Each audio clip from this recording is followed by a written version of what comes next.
The political master salesman delivered a speech last night.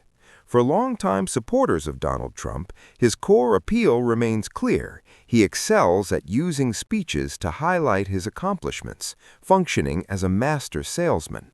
However, his day-to-day messaging is frequently inconsistent and veers off topic.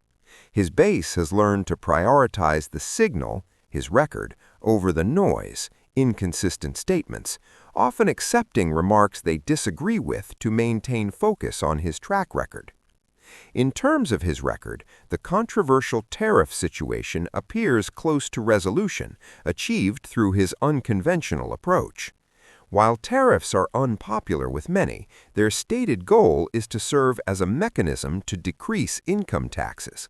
It may be prudent to simply trust that his implementation of tariffs will ultimately be effective, though Congress should still consider formalizing the structure through legislation like a value-added tax. Given his significant initial accomplishments, specifically in border security, deportation, and achieving a measure of border peace, now is the opportune time for President Trump to pivot his focus to aggressive federal spending cuts. This shift could be highly effective in stabilizing the country before the next election cycle. Trump has not historically embraced the politics of austerity. This moment, however, calls for him to commit to focused spending reductions, perhaps by engaging figures like Elon Musk and the DOGE Committee.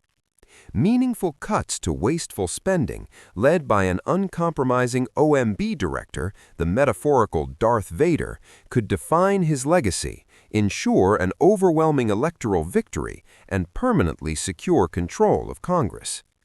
The public message must be unequivocally clear. The national focus should be on cutting spending and cutting taxes. This must become the movement's core mantra. With several members leaving the House, new leadership is needed to ensure more effective spending control. A change in Senate leadership is worth considering, and a fresh face, such as Katie Britt, could be the right choice.